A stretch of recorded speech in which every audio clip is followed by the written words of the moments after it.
looking for Simon Haworth. Haworth goes behind the chance here, but here's Simon Haworth! Simon Haworth has struck home the first goal at the brand new JJB Stadium, and the Latics take the lead. Hello and welcome to the next edition of the Full-Time Whittle Podcast. Today I'm absolutely delighted to be joined by former Cardiff City, Coventry City and Wigan Athletic striker Simon Haworth. First and foremost, how are you doing? I'm good, thanks. Yeah, as good as I can be in these difficult times. Anyway, missing football a little bit. Now managing at Staylbridge Celtic, so we're missing that, and just obviously waiting on how our season's going to finish with that. But otherwise, doing okay. How tough has it been to manage a non-league side during the pandemic over the last 12 months? Yeah, really difficult. I mean, last year when the season was called sort of null and void, about I think about 10, 12 games out, we kind of thought that was a real one-off. But as we've seen with the pandemic, it's gone on a lot longer than that. And then trying to get organised in the summer and restarted again, we thought we were probably moving and forward and making progress, and it came back with a vengeance in November sort of time, and we've not played since. In terms of COVID, how do you manage it in terms of players when it was in lockdown, helping players stay fit and keeping that communication line up? I mean, we've got a good fitness coach in Steve O'Halloran, ex-player. He still plays for us, and he was doing regular sort of Zoom meetings and whatever he could, and putting out training programs. But we could see with the odd lifting of restrictions when we did get them back, you could see that as much as you did at home, they were a little bit short of what you wanted, and that was no part on the players' behalf. Just there's nothing like match fitness, and real difficult. I think a lot of managers were suffering with injuries as well. That's what we noticed with the longer layoff back in pre-season, an awful lot of muscle injuries and things like that. So it's been difficult, but we're all in the same boat. Absolutely. It's a really strange world we're living in at the moment, and it's very different to the times when you were playing football back in the 90s and early 2000s. So first and foremost, to start the podcast about your career and your playing days, I always like to start where it all began. So what was your childhood like in Cardiff and growing up there? Yeah, I just grew up on a council estate, a regular sort of kid on the east side of Cardiff. Played a lot of youth centre junior football. It wasn't kind of how things are set up now. I played for the school and the junior team, and whenever I could get a game of football, I played and trained. I didn't join Cardiff City's kind of, well, it wasn't an academy then, it was sort of schoolboy forms, and I didn't join until 15, which was a year out from finishing school. Then went straight into my YTS scheme, which is now sort of an apprenticeship. So I feel blessed doing it that way. I enjoyed it. I got to play an awful lot of local football with friends, and I think sometimes we push kids too early, sort of nowadays. And I enjoyed playing lots of different sports, for the school and, like I said, locally and with friends, which was enjoyable. Who was your idols growing up watching football? I mean, I used to watch Liverpool with the team of the time then, and my dad was sort of a keen Liverpool fan, so Ian Rush, being Welsh, was probably one of them. And then when I started getting a bit more involved into Cardiff City, we'd go down and watch Cardiff City, and people like Phil Stant and Caldale and Gary Thompson and people like that, strikers of Cardiff City sort of era, just before I joined as a youth training scheme sort of product.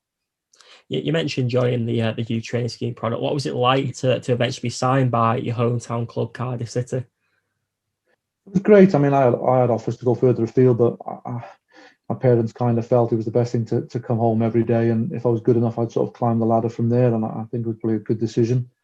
At times it's tough, especially as a first year straight from school. Back them days as a YTS, you worked, we'd have a day on the ground, and it was a lot more than just playing football like they are now, without sounding sort of old school, but it was tough, long days.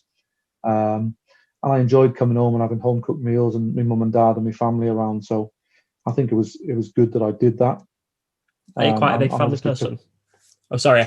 Yeah, no, I am. Yeah, I had two sisters and my mum and dad, and like I said, they followed me around a lot, and they kind of thought it was better than me moving off to, I had offers to go in the northwest and to London and different things like that, and it was just all a bit much for me, and I probably made the right decision. And being a Cardiff boy, and I just started to go down and watch the City around about 14, 15, and the team were doing okay whilst they were sort of the now League Two.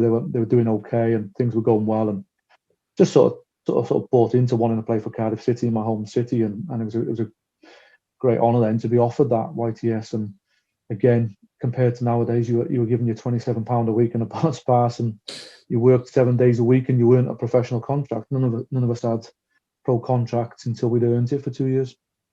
How much has football changed on that sense with the academy systems and obviously the youth training schemes back in the 90s? Oh, huge. You know, there's probably a balance to be had. I think now we're probably gone too much the other way. There's a lot of long contracts. I think we start the kids too early and we take away, like I said, that ability to play locally. You know, my football improved from playing other sports, you know, cricket and rugby and other things. So I think we take too much from them at an early age and make it too sort of serious. And I get an awful lot now of academy lads that have been released and things. And not only are they quite robotic in the way they play and, you know, pretty similar, you also get a lot of them are really broken down from being sort of promised a dream and being at clubs from the age of 7, 8, 9, right through, and then the reality of that. So I think we've gone too much that way, but I guess some of the things that went on when I was at YTS were probably, you know, you wouldn't get past now for sort of bullying and all that kind of thing as well. So it kind of made a man of us, but there's probably a balance to be had somewhere in between. But I definitely think we've gone too far the other way. We've rewarded young players too much and we put too much on them probably in academies at a young age as well. What was the coaching like back in the 90s? Was it quite old school? Yeah, it was just about getting fit and doing the basics. I mean, as a youth team player, we used to run and do weights. It was all about fitness and being organised. Can't remember being coached that much, if I'm honest. I mean, we had a good youth coach, a chap called Gavin Tate, who went on to work at Newcastle and Sunderland and things. Good coach, but very much about making a man of you, really. It was as much a life lesson as anything else. We were all there because we had ability. He got us fit and he made us strong, and made us organised. And if you didn't do things right, you were told about it. And kind of just learned the basics of football. You know, as a target man, I was taught to be fitter, stronger, hold the ball up. And if I didn't hold the ball up, I knew about it and that kind of thing. And just getting hold of the ball and laying it off and working channels and all these different kind of things were pretty much basic training as a you know, kid back then. It was nowhere near as detailed as it is now. I kind of found a lot of my footballing coaching and education came when I was playing with the under-21s for a couple of brothers called Tom and Ernie Wally. Tom was at Arsenal at the time, working for Arsene Wenger, and then that's when he was probably the first coach to make me open my eyes to, you know, movements and other things and a much more sort of technical detail of football. It was from back in the 90s. I unfortunately had the privilege to watch you play, but I've heard so many great stories and I've seen so many great goals of what you scored from over the years. We'll go on to them later on in the podcast. But during your time at Cardiff, you actually broke into the first team in 1995 to 1996 due to an injury crisis. How do you remember making your professional debut and making that first leap into the league system? Yeah, I got me, you know, I had the first year as a YTS was a real eye-opener for me. I broke an ankle and I found it an awful tough time, you know, straight out of school and doing that. And my second year, with a year under my belt, I really flourished and scored a lot of goals, and they were looking to get me involved in the first team in my second year. And my youth team coach kind of held me back a little bit, thinking I had a bit more time, which I did. I was quite ungainly at the time. People would probably say I always was, but, you know, I ran with a bit of a gait and I was like that and I did need time. And I broke through into the first team in my first year professional. And I found it good. I found it good. I didn't probably feel as comfortable as I should. I think that was probably a little bit early for me, but I played a few games and then I got sort of another injury. And in many ways, the injury I had with my knee probably gave me an awful lot of time to develop and get stronger. And like I said, I was quite unfurnished as a young player and I probably just needed that time. But it's a huge honour to play for Cardiff. And we had a lot of young players knocking about at the time. And if you were of decent ability and decent attitude, you were going to get a chance there. What is it like to be thrown in the deep end in the situation like you were? Yeah, it's difficult, and like I said, we were League Two back then, and it was physical aspect of the game was the biggest challenge.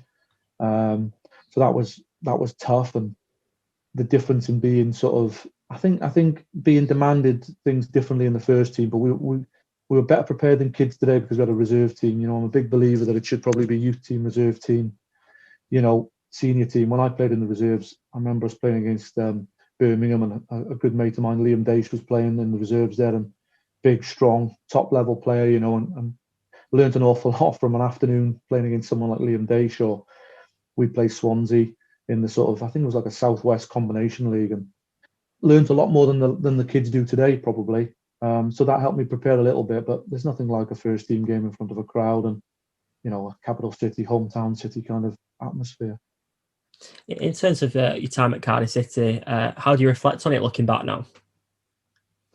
Yeah, I loved it. It was like a friends thing, really. We came through, like I said, the last year of school, I was a schoolboy then, and I did 2 years YTS. And as I said, it was quite tough then. So we had a real friendship and bond. We'd go on holiday together and we'd go out together, and we were real good sort of mates. And some of us, I think 5 or 6 of us in my year came through as first year pros. We didn't all sort of kick on, but felt like a bit of a family coming through, and a hometown club. It was a real family atmosphere, and it was old school football club, and I loved my time there. And in terms of my career, I probably went a year early, but at the time the club was struggling for money, and it was me and another good mate of mine, Lee Jarman, who were 2 sort of players that were coming through as assets. And as soon as they had a chance to sell me, they sort of did. And I'd like to think that I benefited the club hugely at that time with the fee that came in, and probably went a long way to keeping them afloat at that stage.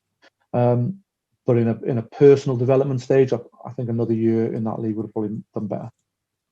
It's a really interesting take. In the 1996 to 97 season, it was a year you kind of established yourself in the first team after your breakthrough season the year before, and you nearly actually moved to Norwich City, I believe, which fell through at the last minute. What do you recall from this moment in your career? Obviously, Norwich was quite a big team at the time. Yeah, they were. I mean, like I said, I had a breakthrough in the first year, and I was at 10 months out with an injury, and it was tough at the time. It was a bad knee injury, but nothing that you couldn't come back from, kind of thing. But it done me good again to just have a bit of time and from a physical aspect. And then when I came back, I really sort of found my feet and felt at home. I think I got 10 in 20 games for the first team. I earned myself a move to Norwich. We were still going for the playoffs with Cardiff. And I was away with the under-21s, actually. I think we were playing Belgium. So went away to do the deal with Norwich. Everything seemed fine. On my journey back on the train, I got the train there on my own, train back. Kind of got wind that they thought my knee from the previous operation was a bit iffy, and they kind of pulled out of that on the Friday afternoon. Had a chat with the under-21 coaches, Tom and Ernie Wally, and they told me to go ahead and play that night, which was never an option. I wanted to play, and played against Belgium and scored the winner, I think, at the Vetch. And then before you knew it, the deal with Coventry materialised. Later on, I found out that when I moved to Coventry, I stayed in Gordon Strachan's house when I first moved there. And he said that what had happened is basically they'd agreed a deal in Coventry with Cardiff, and with Cardiff being a bit short at the time, they were owned by the Kumar brothers, I think, from Birmingham. And Norwich came in with a little bit more money, and they completely blew Coventry out, and sort of shafted them a wee bit and sent me to Norwich. That fell through, and Strachan said that the chairman of Coventry was kind of adamant he wouldn't deal with the Kumar brothers, but luckily for me, Gordon Strachan wanted me and revived the deal, but had a stroke of luck, really, that came back about, and I got the move to Coventry, which were Premier League, and they stayed up on the last day of that season, and they were a Premier League outfit, and Norwich were in the Championship, so it all kind of turned out quite well. In terms of when you moved to Coventry, what attracted you to join such a great club? I mean, I've pretty much explained it just like that, but Coventry, Premier League at the time, it must have been quite a massive step up from where you was playing to go into the top level. Yeah, it was a huge step up. I mean, to be honest, you didn't get any say. I didn't have an agent or anything like that. I'd lost my dad not long before, so I was kind of on my own making these decisions. And Cardiff were pretty much, you're going there, we're taking the money, and there's no option to that. There was no, again, today players have agents and maybe they play the field and look around, because there was a few clubs looking at me, but I was told the manager Kenny Hibbett drove me up there, and I was signed. It was kind of, here's a player here that's going to save the club or keep it afloat, and we're going to get £600,000 or £700,000 with add-ons. So he's going no matter what. And I was just an 18, 19-year-old kid who didn't know an awful lot, wasn't getting any advice from anyone, and kind of went and did that. Not that I had any problems. Coventry were a good Premier League outfit, some good players and a good manager. So it wasn't that I was resisting that, but there was no sort of choice in the matter. And then when I went there, it took a little while to find my feet. The standard was just incredibly higher. And like we talked about, I'd played in the youth team of Cardiff and the first team in League Two and played some under-21 football, but nothing had prepared you for the level of Premier League football. I spent 2 or 3 months getting to the fitness levels and technique levels, and I started to get involved a little bit. Probably you might tell me better. I'm sure it was a couple of months into my first season before I started to sort of make a bit of a breakthrough. So obviously the Premier League is one of the best leagues in the world, and who was the most difficult players you played against? Because obviously as a big target man, I imagine some of the defenders of that time wouldn't have been afraid to give you a little elbow in the back, kick in the ankles. No, they're proper players. I mean, people like, at the time, I'd say someone like Rio Ferdinand would have probably been the best, as in he could do everything. I think when you played as a target man anyway, I'm sure people in other positions are the same. You'd think, can I be stronger or quicker, or you're looking for an edge over him. And people like him and many centre backs in the Premier League, you don't find a chink in their armour kind of thing, really. I remember, I think my first start was in a game against Everton and managed to score, and we beat them against Slaven Bilic and I think Dave Watson and things. But every week it was a challenge and it was difficult. And I think what you realise is just the standard. I think I read something from a non-league game again. I think some of the lads at Marine had mentioned playing Tottenham today. You don't really realise until you play there. And I'm aware of that with some of the lads I get through non-league who believe that they're, of their ability sometimes, or they're not far off it. And you've got to play it to really understand the level of it, the lack of, you can make a mistake without being punished. The technique is amazing. The fitness, I remember playing that Arsenal team of that time with Overmars and Bergkamp and Vieira, and they were just incredibly fit, incredibly technical. Ability was unbelievable. So that coming from League Two and youth team football so quickly was a real sort of challenge. How did you personally adapt to play in the Premier League in terms of fitness and improving your technique? At Coventry, we were quite hard. Although I signed for money and I was a first team sort of squad player as such, I trained with the under 21s. It was then. We had Gordon Strachan would come out and take every single session. It was his first year in management, and as you can probably imagine from just seeing him on TV, he's pretty full on. And we would train Monday morning, Monday afternoon, Tuesday morning. If there was a game for the first team and you were involved in that, then obviously you'd be involved in that. Wednesdays would probably be a reserve game, twice on a Thursday, twice on a Friday, and a Saturday morning if you were in the first team. So if there was no first team involvement or there was no reserve team game, you were training, which suited me because I was living away from home, and I was behind the 8 ball a little bit in terms of my previous fitness and technical sessions were behind. So it took me a little while to catch up, but because we had that many sessions, I feel like, I caught up pretty quickly, and I probably, attribute most of my goals and things I did later on at Wigan due to the technical work I did at Coventry. We used a chap called Roger Spry, who sort of worked at Barcelona and Porto and a lot of top clubs with Brazilian players and these kind of players at the time. I think he worked with the old sort of Ronaldo as we know him at PSV and things, and worked an awful lot on technique and volleys and things like that. And I felt like that I'd come on an awful lot at Coventry with that. What was it like, you touched on it there, to be a young lad moving away from home for the first time and playing football at a place which is quite alien to you? Really tough. You're buying a house, you're on your own, and like I said, it's pretty much train morning, train afternoon, absolutely shattered sleep, and do the same the next day. And because of the standard of the Premier League, you couldn't get away with what you did. And no disrespect, and I can probably say that now at 43. When you go and play for Wigan, in which I did do after that, I could get away with doing a lot less in training. I could get away with probably having a more social life than that and still be able to produce on a Saturday. Not that that's the right thing or anything like that, but at Coventry you just did eat, sleep and play football, and you had no choice to that.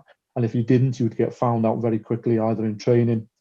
People like Gary McAllister and Dion Dublin and Roland Nielsen, international footballers would find you out quickly. And on a Saturday, you'd get found out quickly if you managed to get, a start or you came on in the Premier League. But it was tough. So you'd do that, you'd go home, and it was tough and lonely. And, from the aspect now of mental health and things, it was real tough, and there was no support, and none of that was in place, really. You were out there on your own. Do you think football's really changed in how they safeguard mental health from the 90s to where we are now?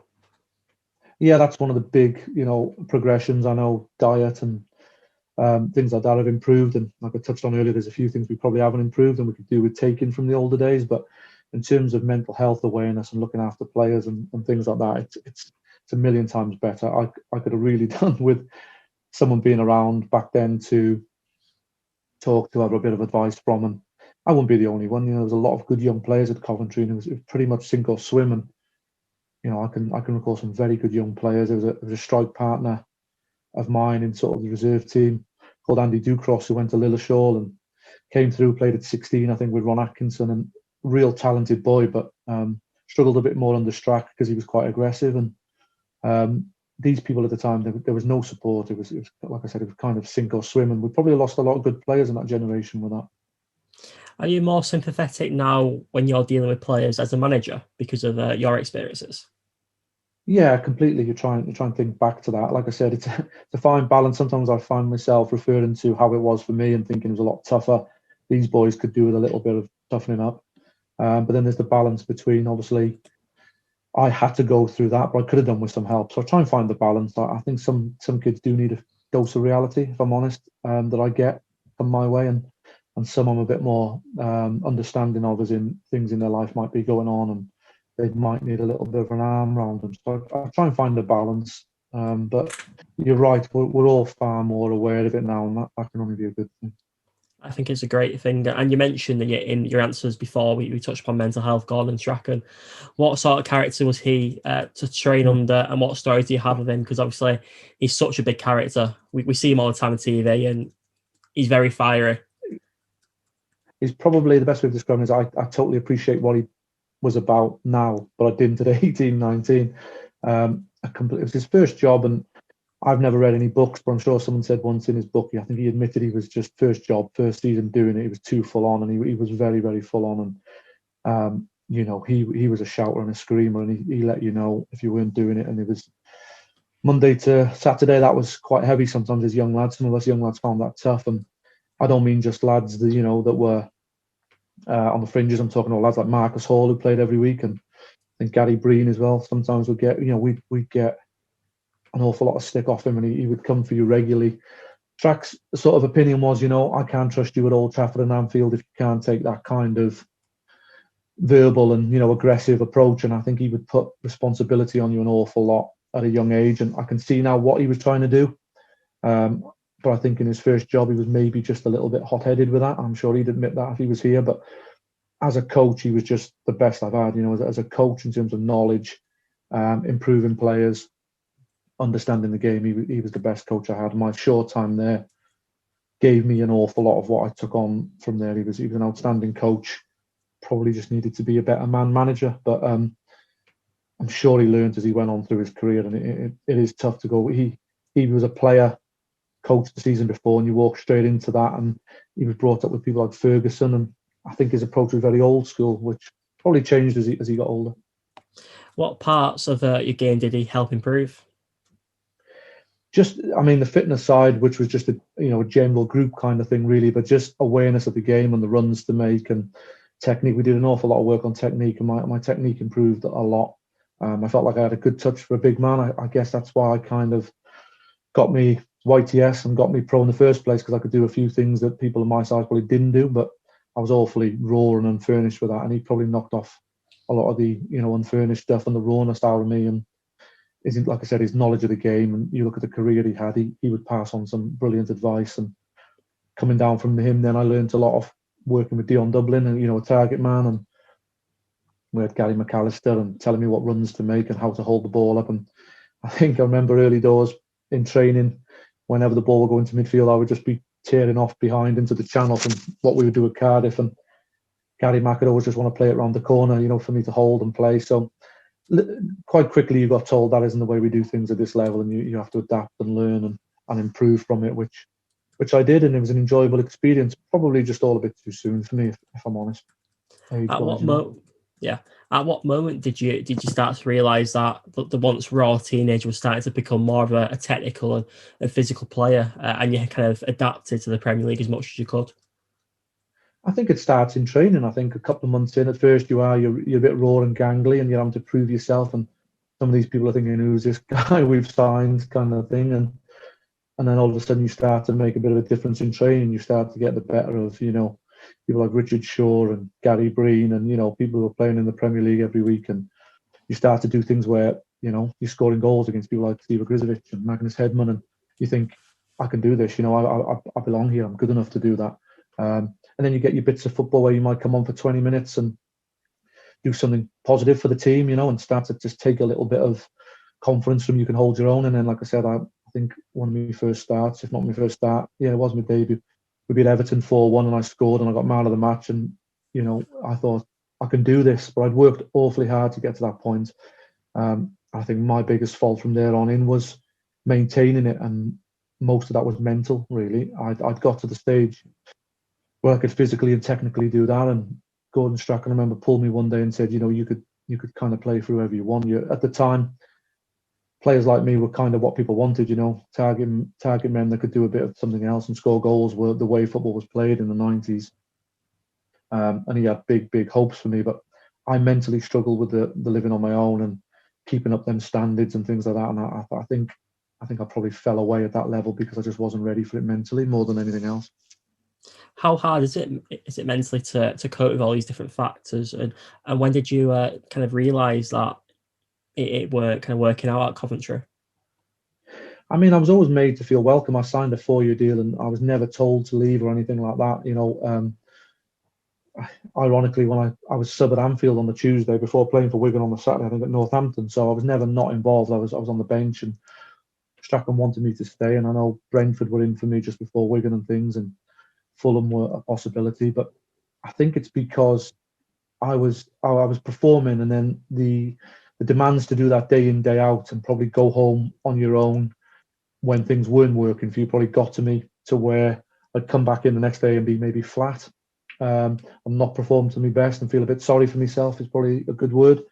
And you start to drift in and out of the team and the squad, and the manager comes for you a little bit more and gives you a bit more stick, and then you start to think, I don't belong here. After working hard to think you do belong here, the mental sort of pressures of keeping there. There's a saying, isn't it? It's easy to get there, but it's a lot harder to stay there. And I probably found that at 19 years of age. I struggled with the demands week in, week out, and there was no one around me to pick me up, really. If I lost my way mentally a little bit and had a bit of a bad patch, that could go on for a couple of weeks and I'd find myself out of the team. And then I thought, oh, maybe I'm not good enough, and all these self-doubts would creep in. And like I said, luckily now we have people to pick up on that and help lads and speak to lads.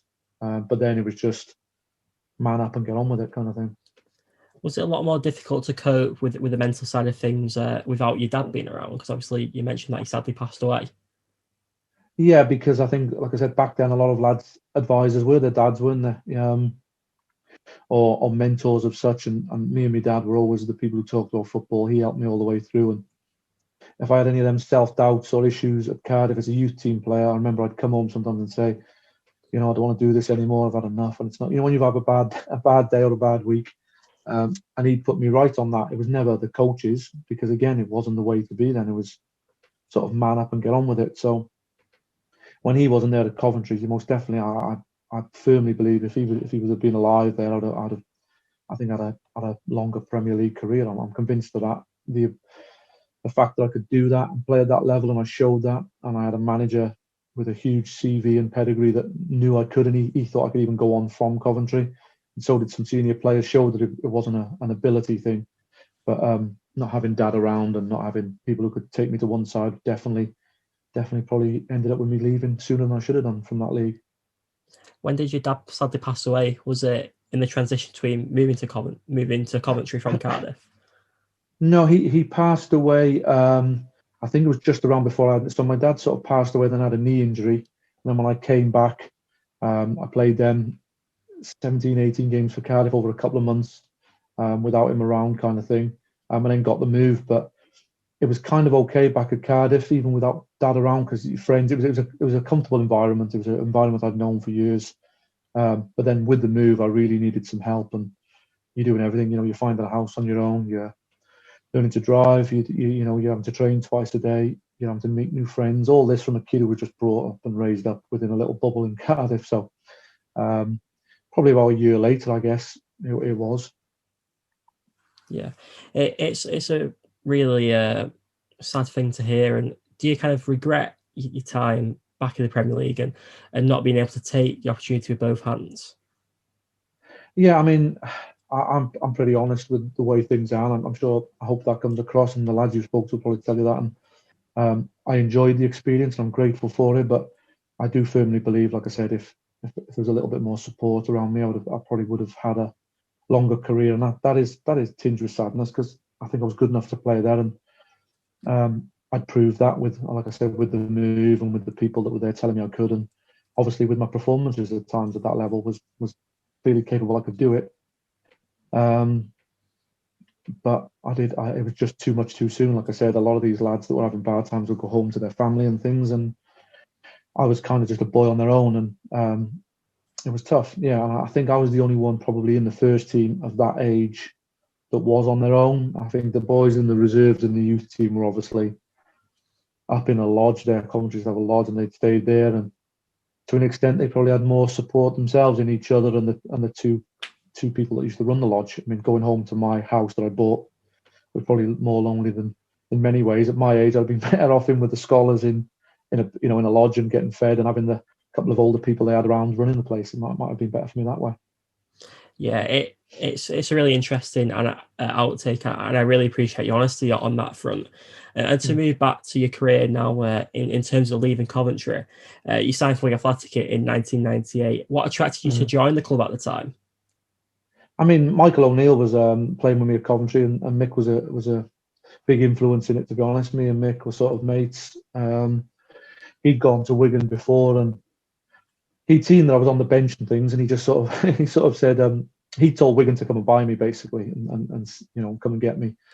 He was quite good pals with Benno. Benno was sort of director of football, I think, at that time, and Ray Mathias was manager. And Mick was a senior player and a good player with a good career, and he, quite outspoken and knew his football, as you can see now, managing really well and at Stoke and things. So he got on to Benno. Benno put the offer in, and they come to watch me in a reserve game against Oldham for Coventry, and we beat them, I think, 4-0, and I scored a hat-trick. And Wigan were really keen to bring me there then. And Mick was on the phone and said, "Listen, it's the start of something special here. I know it's leaving Coventry in the Premier League, but come here, score a load of goals and get back there." That was kind of his sell, and just sold me the dream, really. And then when I went up to speak to Strachan, he just said, "I don't want you to leave, but I understand if you want to." He was that kind of person. Stay and fight for your place. So he kind of put it to me as in, take the easy option and join Wigan. But my mindset at the time was kind of, I wanted to play every week, and Mick had sort of told me the benefits of that. And I went up there, and once I'd gone up there, I felt comfortable. I'd been to Brentford just before that, because they put in an offer, I think, probably a bit more money.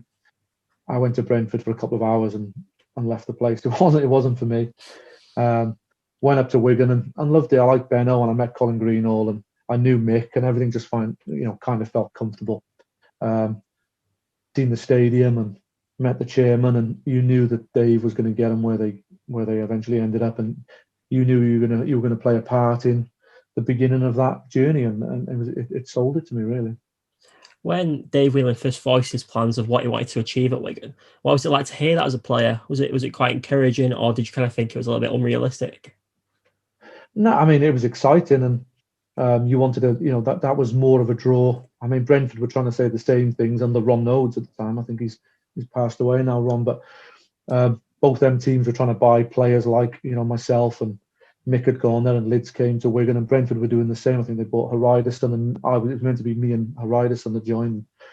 But I didn't feel the same from Ron Nodes and Brentford as I did. I wanted to. I believed Dave Whelan, and it was a good call because he was right. But I believed he was going to achieve what he wanted to, and he sold it to me, and I completely had faith that he was going to do what he did, and he did do, didn't he? And it wasn't just the stadium. I think, sponsored by Adidas. It sounds daft, but as a young player, you're influenced by all this. They were well looked after. We were given the best thing. You could see the players that were coming in. Mick had gone there. I think Stewie Barmer had just signed before me, and they were telling me some of the players they wanted to sign, and you thought, this is going to be good and enjoyable, and we're going to play a part in this club's history, and we did, and I take great sort of pride in that. You've had some outstanding memories at Wigan Athletic, and Dave Whelan is someone who's so widely respected for his 23-year reign at the club. And what are your personal memories of Dave Whelan and being around him? I mean, everyone knew when Dave was arriving at the training ground. There was like a hush, and the word had got out he was coming down from the Wrightington Hotel, and everyone needed to be tidy and spick and span because Dave was coming down. He did things right, and he was pretty ruthless in what he wanted to do. He wanted to get them there as quick as possible, and he achieved that. And I think that's how he run his business, and that's why he was successful. Some good memories. I remember having a real good time and celebration with him on the pitch when we got to the Auto Windscreens final, when we beat Wrexham away, and I scored a couple of goals, and some good pictures of me and Dave enjoying that time. And he was a big fan of mine, and he was another one that sort of used to tell me I could play as high as I wanted, kind of thing. So lots of good memories. I remember a funny story on that was I had some hamstring problems when I first came, mainly from buying a sports car and thinking I'd arrived, kind of thing. But I had some problems with my hamstrings, and Dave came in once and he was like, he came into the treatment room and said to me and Alex Kirby, "You're going to play Saturday." And Alex is like, "Oh, he needs a bit longer." I said, "No, he's going to play. I've got these great new things. Remember the old cycling shorts, the elasticated thing?" So Dave said, "You put these on and you won't feel your hamstring." So he drove off up to the warehouse at JJB, come back about an hour later, said to me and Alex Quigley, "You are going to play tomorrow and you are going to wear these and they'll cure you completely," kind of thing. And it was the game before Gillingham. We beat Gillingham on Springfield Park, and I scored 2 actually. I think we might have won 3-1, 4-2, something like that. I think Stewie Barlow got one, but he had little moments like that where he would just come and say, "This is what's going to happen and you're going to do it." But I look back now and it's kind of a funny tale that he was insistent that these cycling shorts were going to cure me hamstring problems, and I was playing the next day no matter what. And again, he was right, wasn't he? Because I played and scored a couple, and hamstrings seemed to go away after a while. So it must have been the fear of Dave. Yeah, all the cycling shorts might have worked a miracle. You never know. But an interesting. I don't believe they were, but it was funny at the time, and he just sped off and came back with them an hour later. It's interesting that in your career you heard a lot of managers say you can play at whatever level you'd like. What was it like to hear that as a young player? Was it quite difficult to stay grounded at times? Didn't take it on board enough, really. That's my biggest regret. Kind of just went, yeah, okay, and sort of moved on. I think you do that as a young player, It's like my Premier League experience you've touched on, and same with Wales. You kind of think it'll just keep coming. Same at Wigan, we had a couple of Wembley appearances, and you kind of take it as the norm, and you're probably a bit blasé to it. And I wish I'd have stopped and thought about that and what they were saying. And I mean, probably a good example is probably Tom Wally, like I said, the under-21 coach who was at Arsenal. He tried to get me to Watford when he'd seen me train once when I was at Cardiff as a sort of scholar, as we call it, YTS. We went for training with the 21s, and he was a new under-21 manager, Tom Wally. And he pulled me after and he went, "Oh, I'm going to tell Kenny Jackett to come and buy you." That's how he used to talk, Tom. "I'm going to get Kenny to come and buy you," kind of thing. And he was a huge believer. He thought I could do anything, Tom, and he was a big fan of mine. And kind of went in one ear and out the other, and I wish he hadn't done. And he used to have the same chat with me. I'll never forget it. Me, John Austin, Craig Bellamy. It was always us three that he kind of said that to. And me and John got our move to the Premier League and always had decent enough careers. John had a decent enough career, but Bellas took it onto a new level, And I'd known him. Me and Bellas grew up on neighbouring council estates in Cardiff. So I'd known him since he was a kid, and he really took what Tom's advice was and worked extra hard, did extra things, and then went on to have a fabulous career. And we were the three that he would always pull and say that. So a little bit of sort of regret that I didn't take it on board and do something about it, I guess. Yeah. In terms of your time at Wigan, you was an immediate success in your first seasons. You helped the club lift the Football League trophy. It would have been the Auto Windscreens at the time in 1998 to 1999. What do you recall from that famous game against Millwall at Wembley? I remember it being a hard day. I think it was a hot day. I think it was the first time played on Wembley, and it was completely energy, sort of zapping. Really, it was hard on the legs and mind. I think it was a big crowd, wasn't it? I think Millwall brought an awful lot, and Wigan had their little contingent. And I think we'd had a sort of decent team at the time. I remember we had some great lads as well at that time. I have to talk about the best dressing rooms I've ever had. Were the first couple of years at Wigan. Roy and Sharpie, Brad's. You could go on all day. Pat McGibbon, Mick, Big Griff.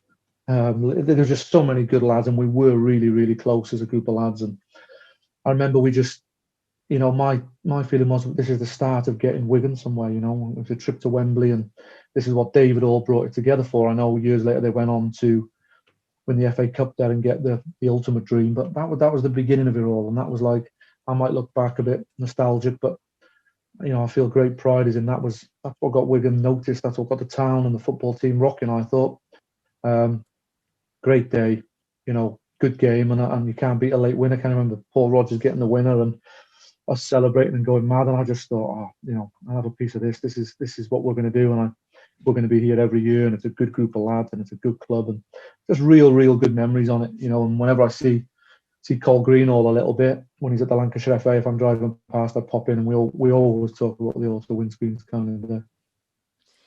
It was a really special moment for a lot of Wigan fans, and obviously it's always nice to win a bit of silverware too. You mentioned how good the dressing room was. What was it like to be in that changing room with so many good characters? You listed a few of them: Roy Carroll, Kevin Sharp, Pat McGibbon. The list goes on. Oh, it was brilliant. It felt like being back at Cardiff. I come through with a lot of mates at Cardiff, and it was that kind of football. And I went to Coventry, and there wasn't that camaraderie then. It was about doing your job, and there were individuals at Coventry. As you can imagine, a Premier League club, it was very different. Went to Wigan, and we had characters, all of a sudden, Alex Cribley, Colin Greenall. I liked Benno. Benno was good to me. Brendan O'Connell, you had Little Joe, the kit man, and I felt that sort of homely, proper football club feel again, and made me settle. And great set of lads, honestly, that we've just touched on. And it was Killer and Roberto and Graham Jones when I first come, and Stewie Barlow. And then the lads we signed, like, Little Shares and Ariane Dazoo and Lids, all great lads. And for them first 2 years, probably that, the happiest I've ever been in my football career. We're moving into the ground. We played some proper football as well. That team was a championship team, and, I'm adamant of that, and I'm not one to ever bleat about my ability or others, but that was a proper team. That was a real good team around then. And we probably underachieved a little bit ourselves by not going up. I think that team could have gone up and added one or two and easily been a good, strong championship team. There were some real good players, real good lads, and we probably had the best time of our lives footballing wise. I know I did, and we just got on awfully well. And as we said, and I know you've done things with Roy and Sharp, there were some real good players as well in that team, some proper good players. At that time, what was the culture like on the social side of things? I know you mentioned earlier in the interview you was able to get away with a couple of things at Wigan, which you probably might have not been able to get away with at Cardiff or Coventry. Yeah, we did. I mean, certainly in terms of, you'd have your afternoons off. Now we weren't training every day, morning and afternoon at Wigan, so the afternoons were a bit more of your leisure. So trips to ADOC, races and things like that, which you didn't have time for at Coventry. But I mean, the social side, yeah, the lads liked to drink. They were from that generation, but it wasn't abusive. But on a Saturday night, I think me and Roy would always be in Kudos or into Wigan Town Centre. Me and Roy were kind of drinking buddies, and you could do that then, which you didn't do at Coventry. But it was just everything. And I was living in Lim at the time, and I got a car school with Paul Rodgers and Griff, and Andy Porter was there for a little bit, and coming in and around the canteen. Greeny was another character, Scott Green, and everything we did just had a real good feel about. Training was fun, it was enjoyable. It wasn't as serious as Coventry. And there was just a real, like you say now, you sometimes see a good team at a lower level and they seem like they're a group of mates playing, and that's what it was like at Wigan. We were like a group of mates. We had an unbelievable sort of crack there. We really did. And the good thing is we could go out on a Saturday, and I probably wasn't the only one that should have been playing higher. There's probably an awful lot of players that could be playing higher, and we were just, at that time, we were blowing teams away, playing three up front, and we were a pretty good team. It was an excellent team, and it was really a great period for the club as they're transitioning through their rise to the Premier League. And you mentioned in one of your previous answers playing at Springfield Park before moving to the JJB Stadium. What are your memories like of Springfield Park? Different. Like I said, I was at Anfield on the Tuesday, like an unused sub, and I was at Springfield Park to play Northampton on the Saturday. So yeah, listen, it was a proper old football ground. I'd played there with Cardiff, I think the season before, or no, 2 seasons before. It'd been my last year at Cardiff, and scored a winner there. I remember Wigan went up that year, didn't they, from what's now League Two, and we were in the playoffs, Cardiff, and we went there and won on an Easter bank holiday, 1-0, and I used to still wind Colin Green all up about it, like he was centre half that day. But I scored the winner and we won 1-0. But I loved it. It was an old football ground. Listen, the pitch wasn't great and all that kind of stuff, but it had a real nice feel about it. And it was a good way to bow out that season. I think we drew with City in the first round, didn't we? The first leg, of the playoffs. I think was the last game there, and we had a good send off. And it didn't faze me. I was brought up on playing on them pitches, and Cardiff were lower league at the time and stuff. So there was no like air of I'm better than that coming from Coventry. I enjoyed it, and it was a good crack. And like I said, I enjoyed being able to go out and really affect games and playing with a group of lads that I really liked. It's always great when you have that team spirit and that friendship with your teammates. And you actually became a quiz question at Wigan Athletic after the club moved to the JJB Stadium in 1999, becoming the first ever Wigan player to score at the JJB Stadium. How did that feel? And I imagine you probably don't realise the significance until you look back. No, I only realise it now because obviously, that was the beginning of the stadium. I think first goal and first hat-trick there kind of thing. So I look back with a little bit of pride on that, with the stadium being 20 years plus old now, probably, isn't it? So, that's a sense of achievement. At the time, we were all just excited to get into the new ground. I think we played Man United in a friendly, which was good experience, and we all couldn't wait to get started. And it was a pleasure. It was obviously a better pitch than Springfield Park at times. It was a little bit quiet in there, it was we didn't have the fan base that we probably deserved or we wanted, or what they eventually got from that, being a small town.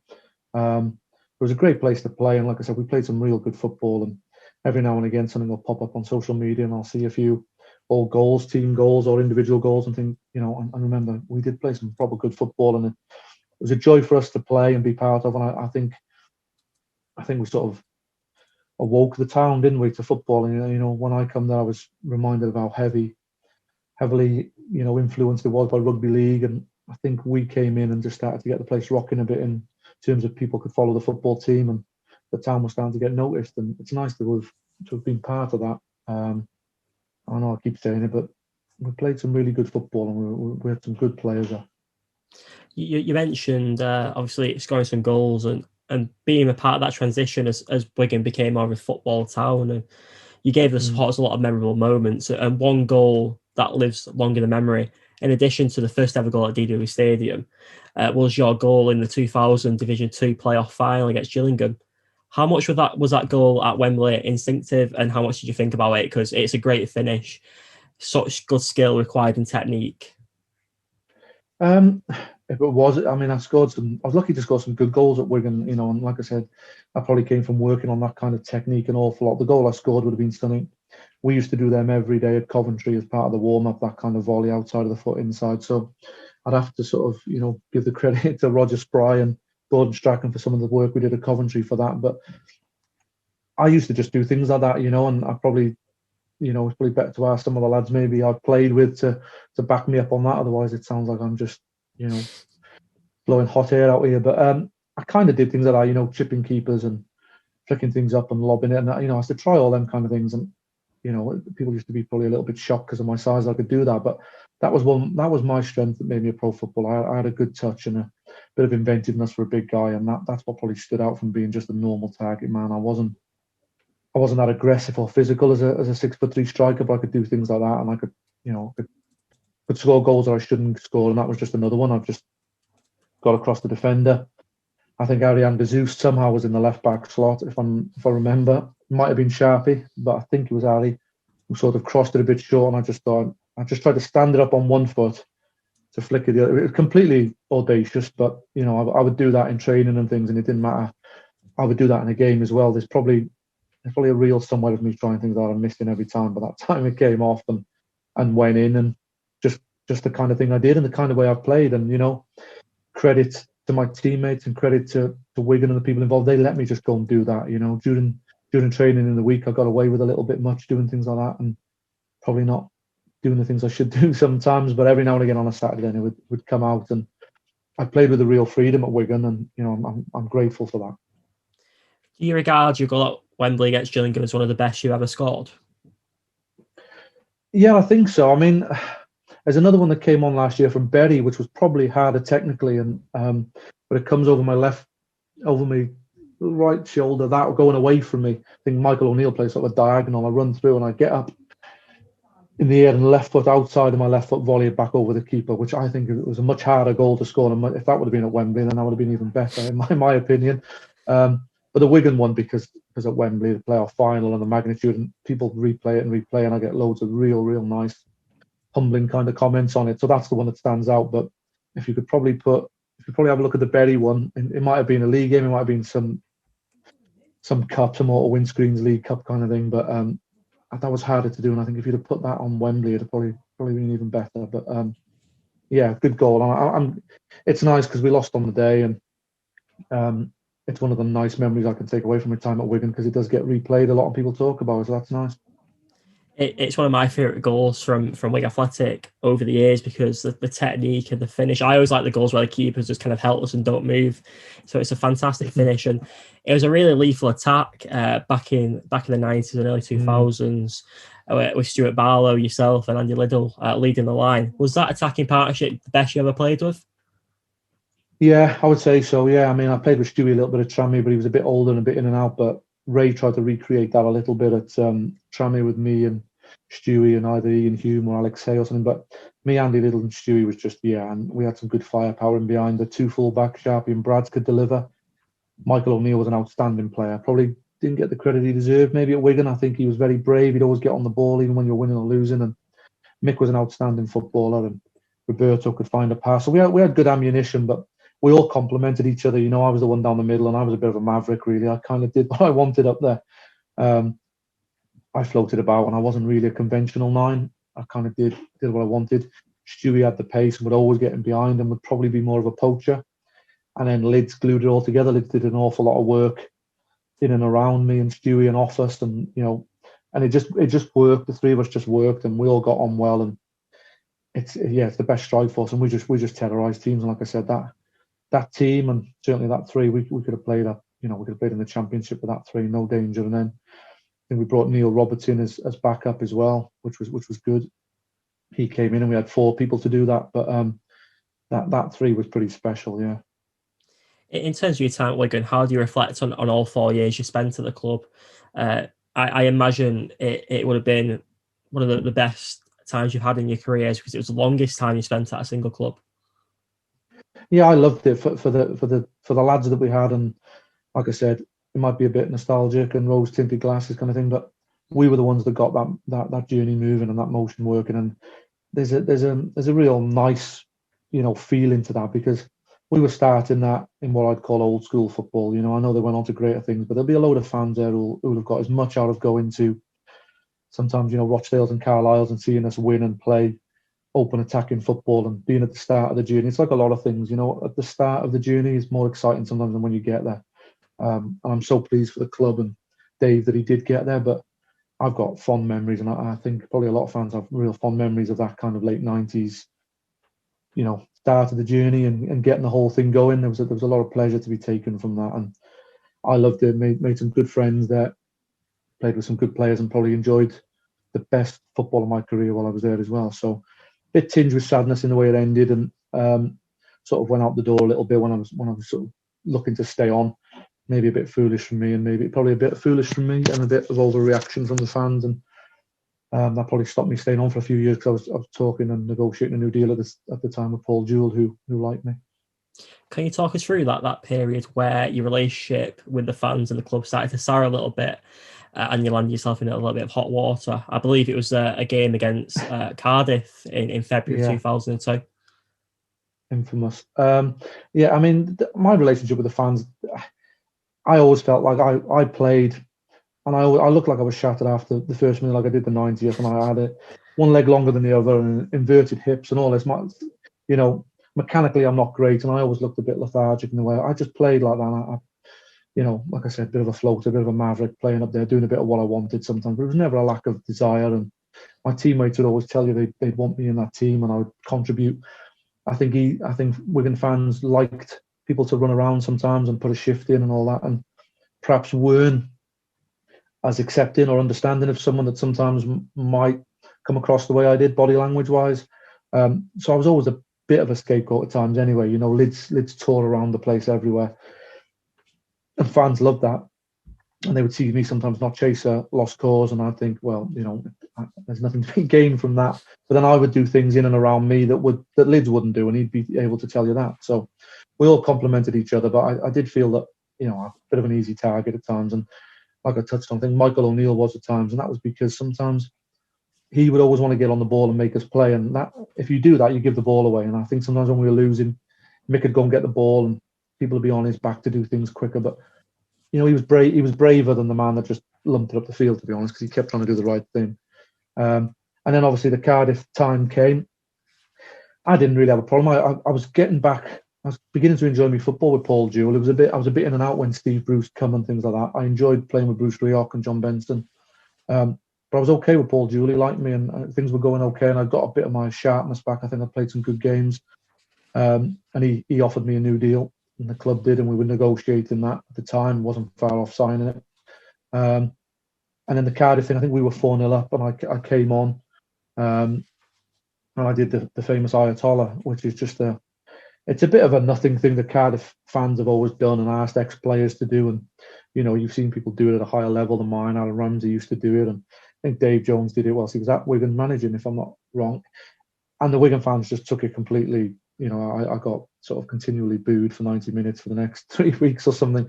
And Paul Jewell couldn't get his head round it. He was disappointed. Not good with these AirPods, am I, Jay? Doctor, can you hear me? Yeah, actually, it's a joy to Zoom.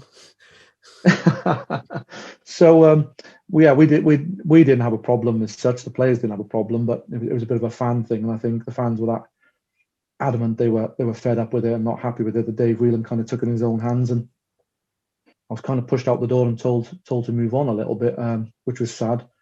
Again, nowadays, with people being a bit more savvy, it might have been that I could come out and made a statement and we all brushed under the carpet and moved on, which would have been the sensible thing to do, but it kind of lingered and became a big thing, and people were ringing into Wish FM and being far too over the top about something quite innocent, really. And it wasn't me engineering a move that was touted. I was never going back to Cardiff. I was settled in the Northwest. Me doing the Ayatollah wasn't going to make Alan Cork buy me. It was a silly sort of notion. And it was just something in jest, really, that I had in my locker to do. If anyone was going to do it, it'd be probably someone like me. And I did it, but it got blown out of proportion. And sadly, it meant I moved on, which I regret a little bit, because I was probably days off signing a new 2 or 3 year deal. Did you feel like it tarnished your reputation from the entire 4 years you spent at Wigan, looking back now, because of that innocent gesture you made to the Cardiff City fans out of respect, really? I think, yeah. I mean, I grew up as a Cardiff boy and I played for Cardiff, and it is a kind of a respect thing, and it's a harmless thing. And some of the things I heard about it's inciting a riot and all that. I mean, I know Sam Haman took it to a new level, but it was long before him. It was kind of when Cardiff were in Europe and around about the Ayatollah Khomeini, and I think they wanted him out, and they were tapping their head back out there at that time. And Cardiff fans took it to try and get rid of an old chairman called Tony Clemo, and they repeated this patting of the head Ayatollah kind of thing, and it was just a bit of a silly thing that grew legs, really. And they often asked ex-players to do it, and I seen it as a bit of fun. If anything, I was a bit naive, but I think the reaction to it was over the top. And as you said, I thought I contributed a lot to that football club, and I enjoyed a lot of times. And it's sad that it ended that way. I think 20 years later now, we're probably all over it, but it is kind of sad that it put a shadow over that, because when we look at it now, it's pretty meaningless in the grand scheme of things.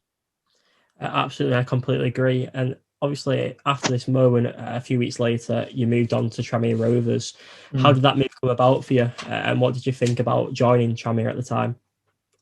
Well, I was kind of told that the Wigan deal was off, and the chairman was kind of raging with me, and it was out the door kind of thing. And there were a couple of other moves down south. I think Gillingham were one of them, but because we'd obviously come across Gillingham, hadn't we, at Wigan a few times, and I think Tony Pulis, he also wanted me a few times. Tony Pulis tried to sign me, I think, when I was at Wigan for Bristol City and Gillingham and things. But I knew Ray Mathias, obviously, good pal of mine. Gareth Roberts, who I'd known a long time, was there. Stewie was there, and it meant me not relocating.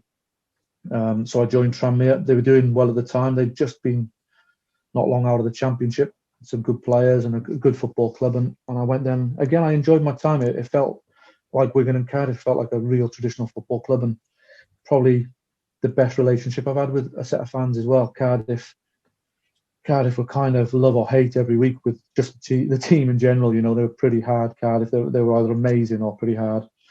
Wigan, like I said, I probably wasn't their favourite striker because of I'm probably a bit Marmite at Wigan. You either loved me or didn't like me. wasn't at Coventry really to make any dent in that. And I went to Tranmere and they completely took me on board, the fans, and the fans loved me. And I scored 22 in my first season. And from then on in, I scored 10 when I first went there in the last 15 or 20 games. So I had a real good start. Came back the next season and carried that on under Ray as manager. And had a real good relationship with the players and the fans and the club. And I enjoyed it. It's a proper good football club, Tranmere. It is a great club, and you had a great goal scoring record there. I believe you scored 31 goals in 78 games, which is very impressive when you consider that's a record of some of the top strikers in the world. And during your time at Tranmere, you suffered a double fracture in your right leg. How much did that injury affect you in your career and also mentally, as you was out injured for around 8 months? Yeah, well, I mean, like I said, I came in, did well, and then Dave Watson left and Ray Mathias came in and had my best season under Ray. He knew me from Wigan. I think he knew how to play me. Him and David Kelly was a very good assistant. And I scored 22, I think, or 23, and the first person to score 20 league goals since Aldo. So I became a bit of a fan's favourite, from that first season. And then the year after, we were doing okay, and it was back, I wouldn't say back in the days when they were trigger happy. It's the same now, but probably pulled the trigger a bit quick on Ray. After a poor start, we were just beginning to pick up. Ray went, Brian Little came in. I never really seen eye to eye with Brian. We were just in the way he played and the way he went about his business weren't for me, and we just didn't get on. But I was in the team playing, often as a striker alone and that kind of thing. And I'd come from Wigan with 3 up front. And we'd drawn with Bolton. We drew with Bolton in the FA Cup, drew 1-1, and then we had Brentford the week after, and I played there and broke me tib and fib. And it's eventually what I had to retire from, and I spent the next 12 months trying to recover from the broken tib and fib, and never came back. So that was what caused the end of my career. When did you realise that something didn't feel quite right after you returned from your injury? I knew it was a bad break because it was done down in Brentford, and they didn't have an orthopaedic surgeon on duty. A lot of clubs have the orthopaedic surgeon on duty to go and operate at a private hospital. I knew at Tranmere at the time we had a surgeon called Rob Harvey who would, if that kind of thing happened at Prenton Park, he'd have been off to the Murray Field and operated on them. It's the kind of injury where you need to operate as soon as possible. I was taken to casualty A&E in London, didn't get seen to for a couple of days, and then all sorts of complications went on with the leg, and spent an awful lot of time and hard work coming back, and then came back, and it was just never right. I couldn't have the feeling in the leg that I had. I was struggling. I was limping even more than I was before. So it just didn't feel right. I lost a lot of function in the leg, and blood vessels were burst, and a lot of bleeding, and the fibula couldn't be repaired, and that kind of stayed in a fragmented state, and it healed all sort of out of place. It just wasn't good. And I remember the hospital when I went there said it was the kind of break you'd see in a sort of car crash or something like that. It was that kind of break to the tib and fib. So when they told me that early on, I knew I was up against it, but did all I could. Came back and played a couple of reserve games, came on a little bit, but I was nowhere near what I was. And I know then Brian Little was looking to move me out. We sort of fell out because when I broke the leg, I never heard of Brian from the team talk in that game. Broke it at Brentford, went to hospital. I never seen or heard of him until I went back in a month later, which I thought was like sort of disgusting, really. And I know I'm holding on to all things, but never kind of forgiven him since for that. I think if a manager did that now, if one of my players broke their leg, I couldn't even dream of not contacting him for a month. And I asked him once, and he said he don't like hospitals, and I kind of said, well, neither do I. But I was in there for 2 weeks, and Ray Mathias came in, who wasn't at the club anymore. You had the groundsman, ex-players from Wigan, the whole host of everyone I've ever made had come on. I felt really bitter with that, and we had a bit of a fallout. And he kind of wanted to move me on, really, after I'd come back from my broken leg. The fans demanded I got given another year, which the club gave me, but I think it was Brian's wish to sort of move me on. And Bristol City were trying to get me, I think Blackpool at the time, but I knew in my heart my leg wasn't right anyway, and it was kind of the end of the road, really, around about that time. I think I'd have persisted to get myself right if I felt more wanted at Tranmere, if that makes sense. But when I knew I was looking to start a new club and all that, again, another mental issue. It probably beat me mentally, that, and ended up pulling up stumps. And retiring a lot earlier than I ever wanted to. Is it upsetting looking back that you didn't get to finish your career on your own terms, that you had to retire because of this injury? Yeah, completely. And I think better healthcare at the beginning, the luck of being home or away. If it had happened at Prenton Park, I'd have probably made a much better recovery. My leg would have been a lot better. In today's world, it probably wouldn't have even been a doubt to come back from an injury like that, but at the time it was.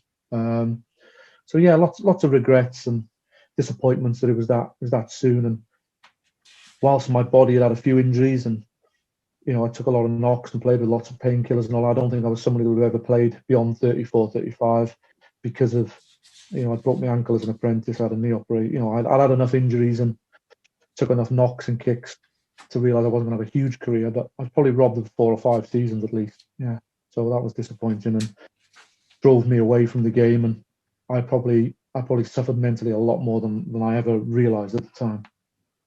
How do you look back now on your mental health as a player? Now we've got more of an understanding of the stigma around it and what is mental health.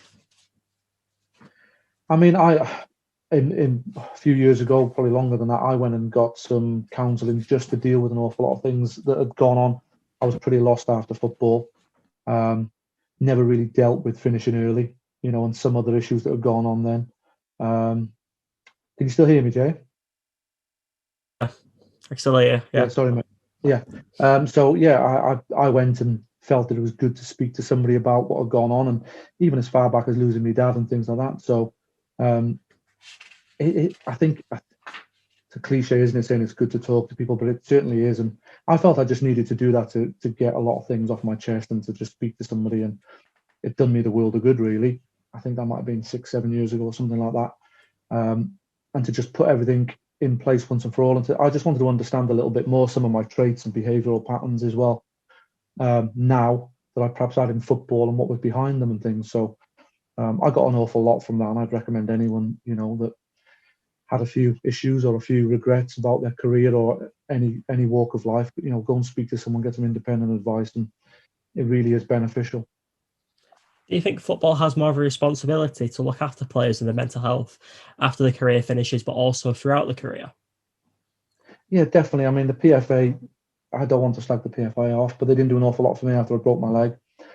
They give you a payment, which is a small payment. Luckily, I'd had a good career. But if you were a 19-year-old kid with that payment, retirement payment, it's not enough. And then I never heard of anybody. You couldn't get anything done by them. I was getting some career-ending insurance that I was insured for. I was trying to get that resolved. PFA again, no good. I had to use my own solicitors and rack up my own bills. So I feel they could do more at a lesser level. I mean, mental health-wise, they're trying to do it, but I still think they can do more practically than just. They've made people more aware. There's more campaigning, more leaflets, more, social media awareness.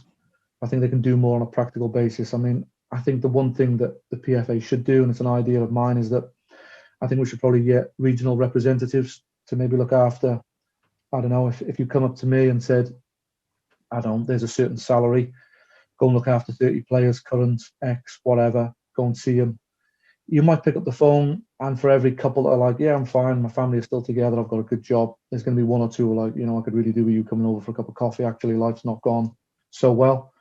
I think for the money the PFA throw around in other areas, I think paying some regional advisors to get out there and knock on a few doors and meet up for a few cups of tea and have a constant, connection and relationship with players current and past to see how they're doing would be money well spent. There's an awful lot of players as well that could do that would benefit from the employment. I think it's a win-win. Like I said, there's a lot of players like myself that's come out of football, a bit lost with what to do. And we could re-employ some and re-educate some footballers to go out and do it. And I would have loved someone at 34, 35 saying, how are you doing? And me going, not good, really. I haven't played football for a few years. I don't know where I'm at. Instead of just saying, you call us and we'll try and help you. I don't think they've just gone far enough. And with the resources they have, I think they need to go a bit further. I think that's an excellent idea, and it would really reap the benefits in the footballing world. I always wonder about academy lads and their mental health, because when an academy player gets released, I imagine that they may lose a part of their identity in many ways, because growing up, they may always get known as Jack the footballer, and it's sort of dealing with that as well, that transitioning your life away from football, because whether you retire after a successful career or you don't get that opportunity to play at a professional level, I think it needs to be more safeguarded with mental health to kind of combat that. Yeah, it does. And I get a lot of these lads now, because I'm managing in non-league, a lot of these lads come through that I have to deal with like that, who are a bit broken down. It's always not their ability, it's always mentally that they're a bit broken with what's gone on.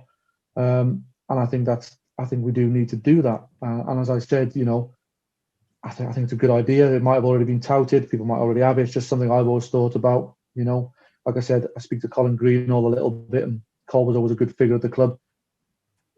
Giving someone like him a salary to re-employ him as an ex-member to go out and speak to 30 or 40 members from the Northwest and of all different age groups, past and present. I've met some players that played a long time before me, and one of them, I won't name his name, I met him through some circle, and he really struggled after football, and he would still be a PFA member at 60, 65, and would probably have benefited an awful lot from a player going out and spending an hour with him and just ringing now and again, are you okay, do you need anything? And like I said, there's enough money in the PFA to be a bit more hands-on, I think, than just putting adverts out there on social media. And anyone that knows football in the PFA should know footballers. They don't pick up the phone and ask for help. They're not great.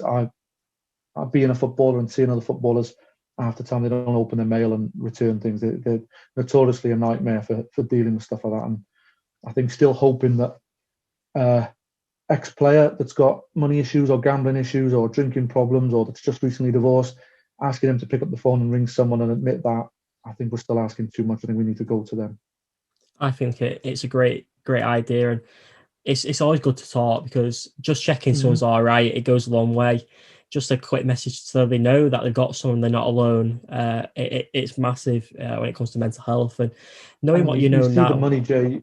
You see the money the PFA have and they generate and where it gets sent, and that's my only argument. I think Premier League clubs could probably look after their own financially and do something similar, but certainly the people in League 1 and 2, and like I said, 50, 60-year-old people who, I guarantee, there'll be a lot of footballers that played in the lower leagues now in their 50s that'll be really struggling in lots of different ways. And the PFA generates an awful lot of money. An awful lot of money gets thrown at daft things. And I've been to one of their awards dues, and blows belief the money they spend on bands and acts and stuff. You know what I mean? So it's not. It's probably got to be the wealthiest union or one of the wealthiest unions in the UK, hasn't it? Absolutely. And I think one player I thought straight away would have been Pat McGibbon, a former teammate of yours. He runs a charity in Northern Ireland for mental health, Train to be Smart, which promotes mental health through sport. And having someone like him as a figure maybe could be something worth thinking about for the PFA. But to link back now to yourself and knowing what you know now, you're currently the manager at Staylbridge. You've been there since May 2016. How would you manage the teenage version of yourself at the start of your career? It's a lot harder because, the lads I'm getting on an upward curve, as in, I was on an upward curve, I was playing well, I was in a pro club and I was being told I was capable of things. These boys have just had from the 7 or 8, never been able to have any sort of social life with their friends and play with their friends and play for the school, all being told they're going to make millions and play for Everton or Liverpool or Man United. And then they suddenly arrive in the NPL thinking, what's happened here? I thought I was going to go from Everton to Wigan or from Wigan to Fleetwood. That progression isn't there. We had a lad on trial this year who was Everton's youth team captain, and he was on trial and we didn't take him on, unfortunately, and that's the kind of drop off. And I'm picking up sort of players that are, the boy had a good attitude and things, he didn't seem too damaged by all of that, but in general that's the kind of player that will come across my way. He spent his whole life at a Premier League club and now he's trying to find a place in an NPL team, and they're just so not ready for it. They're so underprepared, and I think it's a bit of both. It's probably because we've spoiled them too much at the pro end and not made them aware enough of what's required at this level, and that's really difficult. All the lads I get are broken down because they've been thrown out or kicked out or released or however you want to word it, but they're kind of sent on their way. There's nothing in place for them, and it's their agents usually, which again, it's a subject you can argue about, but we've usually got their agents ringing saying, can you have a look at him? He's been at Everton since he was 9. And they're trying to get and then I've got to have the chat to tell them that they apply themselves, and if they can look beyond the places they're playing and the pitches they're playing on, and they work hard, they can climb back up the ladder and make a career. I'm also trying to tell them that you need to start maybe opening your eyes to getting a job alongside your football, and it might be that you have to re-educate yourself or get some employment, and these are all the conversations you're trying to have. And, one of the success stories I mentioned, a boy called Alex Newby, who came from Barrow, got released by Bolton, went to Barrow, got released from Barrow, came to me, was travelling 2.5 hours to Clitheroe 3 times a week, unbelievable commitment. I kept telling him he could do it, and it took him, well, he had 2 years with me, 2 years at Chorley, and now he's gone to Rochdale in League One this year, so a 5-year path. But his attitude from the beginning was always, I'm going to keep working hard, I'm going to take on board, we're playing on poor pitches. And, he's a great advocate of you can go back and become a pro footballer. But for every Alex there's another 20 that come along and they just can't deal with the mentality of sort of non-league, having to get a job, the fact that Preston don't want them anymore, or Fleetwood, or, these clubs, and you never get them back. And I'm just trying to piece them together, really, trying to mentally, make them okay to then go and play and hope their talent comes through. And they can start to climb the ladder. But it's extremely difficult because they do arrive completely disillusional. Do you feel like, in a way, they feel a little bit ashamed to be playing in non-league, given that they've been at a top club all their life? Yeah, they do. They're completely better than it. And my first chats are always, you're not better than where you're at. This is where you're at. But you can use it as a positive, and you can get back to where you want to get and prove people wrong. And you kind of have that chat, prove this person wrong, prove that. You're trying to light a fire in them, really, to prove people wrong and go back and be a pro footballer. But they come, and like I said, the majority of them just think they're better than that. They suddenly can't get in my team, and they don't like the fact that they can't get in my team because there's a guy laying bricks all week who plays ahead of him, and they still got that mentality of I'm better than this, I'm better than this. Before you know it, they're playing in the northwest counties for 20 quid, and they're quitting and they're walking away from the game, and it's too much for them, and it's really sad. And like I said, I think some of that comes from probably not having enough experience of the real world within their apprenticeships. And I think the under-23s football is awful. I really do. I think it's such a poor standard of football. I watched the Chorley Derby game last week. It's probably the only game I watched. I don't watch that much on TV, and I thought Derby's kids were like terrible. I thought they were horrendous. I think of a team, our Wigan team, you could have put out me, Roy Carroll. Who else did we have with us? Kevin Sharp. You could have put out a team of young lads from that Wigan team who'd all been experienced. Someone else had some football leagues, and we would have battered Chorley. Because we were better players than them, but we'd have been worldly wise. We'd have had a little bit about us and a little bit of edge to go and play on that pitch and do that. And I get so many of these kids like in that Derby team. I thought they turned up and just thought, I can't play on this. People want to tackle me, and the pitch isn't good enough, and all this kind of attitude. And that's the problem we're having. And as I said, in the old reserve team football and youth team football, you didn't get that. You would play tough teams, you'd play against men. You'd get given a tough test, and you'd play non-league teams in local cup competitions. I remember, we used to play in Welsh cup competitions, and people would want to kick you, and they're coming and they're so underprepared for it. Jay, that's the best way. They're just underprepared massively, and we lose them, and we lose footballers because of it, because they've been mollycoddled. And these under-23 clubs they're just filling spaces. I mean, the amount of clubs that come to me and want to take my players to fill up their under-23 squads, and most of them aren't good enough. And I'm thinking, how can you be a championship team or a League One team and you want to take a kid who I think probably needs 2 years with me in the MPL because they just want them to come in and fill their 23s up? And so there's a huge issue there, and there's a huge flaw in it all that needs to be looking at. And I'll probably go back to having under-18s. I think they need to earn their contract, and I think then they need to be playing reserve team football and get back the old sort of regional leagues where you might come across, like I said, an established centre half that it gives you a going over, and you have to come back next week and be ready for that. Where you've probably seen some under-23 football, and it's not real, is it? It's not the real world. I remember I was helping Mickey Mellon coach at Shrewsbury a few years ago. Asked me to watch a Bolton game, a goalkeeper in a 23s game, see what he's like for us in terms of League Two. Shrewsbury won at the time. I came back and I said he didn't have to catch a cross all game, Mickey. And we were going to Southend on that Saturday. We knew the keeper would have to be catching a dozen crosses plus under pressure. And it's false, and it doesn't prepare them to not be at that club. It's okay if they're going to go and play for Man City, but if they're not, they're so underprepared to go and make a career anywhere else. It's a really great point you raise. And as a manager in the non-league, how do you cope with players obviously working part-time and only having a limited time to train your squad and spread your ideas and philosophies with them? You can do an awful lot of coaching. I know non-league, I think one of the dangers of non-league a little bit is because it gets so much coverage on social media. Now we've suddenly got a load of superstars, either players or managers, who think, that they're the next Pep or they're the next Mo Salah as players. And I think we've probably done ourselves no good a little bit with non-league. We've taken away a bit of that. I know we don't have a great budget at Staylbridge, and I know some of the salaries people are being paid aren't great either. That's a problem in itself for kind of non-league football. So football in itself probably needs I know people said with COVID, probably needs a good restart in lots of ways, and these young players coming to me, it's just difficult to re-educate them in a short space of time. You can't coach them. You get maybe half a pitch one night a week, because we play nearly every Tuesday. So you'll play Saturday, play Tuesday. Thursday you might half a pitch. If you're lucky, you have a full pitch. And you've got people coming who've been labouring all day. You've got to try and keep them fit. You've got to try and make them want to enjoy it. Technical stuff and understanding of the game. You just have you struggle for time. You're kind of trying to build a good environment, good team spirit, and have fit lads who enjoy playing their football for you as much as anything.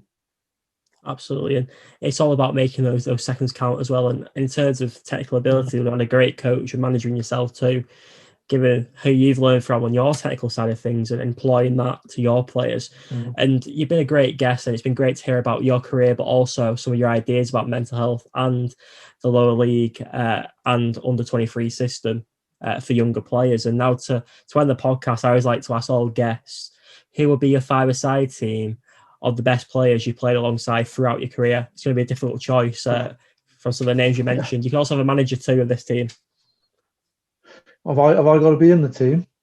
It's up to you. You could be. A lot of players do put themselves in their own teams, but it's completely up to yourself. Depends on your mentality. Did Roy and Sharpie put themselves in or not? Roy Carroll put himself in his own team. I bet he did, yeah. You know what? I'll do Roy a favour, actually. I'll put him in goal, because Roy was an outstanding young keeper. Obviously went on to Man United, and he was a good friend of mine. He was a good lad, but great to see him sort of on an even keel and that with things. Good keeper. I'll put Roy in goals, and I wouldn't put myself. If I got to pick 4 outfield players, yeah. Phew. I was lucky enough to play with Wales with sort of. I have to put Ryan Giggs in there, I suppose. I'd have to put Gary Speed, who was an unbelievable leader and player. I'd probably have to put Gary McAllister, and then think of one of the better defenders I played with. I'll put someone like Roland Nielsen, who was outstanding defender at Coventry. They would be 4 players. 4 of the top players off the top of my head, having no time to think about. I played with some amazing players, very lucky, but it'd be 4 at the top of the tree in terms of players I've played with in a 5-a-side team. So we'd have Giggs, Speed, Nielsen and McAllister, I think, and we'll do Roy a big favour and put him in there. I don't think that team would do much wrong. I think it'll be a great side in a 5-a-side league. And we didn't really touch on your team again, isn't it? Yeah, definitely very attacking. We didn't really touch about your international career, but to end now on a question about that, what was it like to play for your country? Obviously, get the call up and have 5 international caps to your name. Yeah, it was brilliant. Obviously, huge honour being a Welshman, and I love playing for the 80. I played 16s, 18s, 21s. Huge honour. Played a lot of 21s. Got in that team quite early at 18 or something. So I had 3 years then, and then senior cap was amazing. And my first start was at Brazil away, and you can just never take that away from me. We lost 3-0, but I've got my Brazil shirt somewhere, and I've got my cap, and to go out and play in Brasilia and play against people like Rivaldo and Cafu, and that was unbelievable. And just huge honour representing my country. Like anybody that's proud to represent their country in any shape or form, it's a massive thing for me in later life now to be able to say that I played senior football for Wales. It's obviously a goal for any young footballer to play for the country, and you've had a great career at the top level in England playing for your country, and should be very proud of that. To end the podcast now, it's not a false alarm. Would you have any messages you'd like to plug? I always like to give guests an opportunity to say or voice a special cause or something they'd just like to say? No, I'm okay with that, Jay. Just a good interview, enjoyed that. And like I said, if I could touch on anything, it would just be, the mental health stuff. And if people are ever struggling out there, especially if there's any footballers listening or young footballers, try and go along and speak to someone. It'll do the world of good, and don't leave it to where you might regret later on. Not finishing your career or not making the best of your career.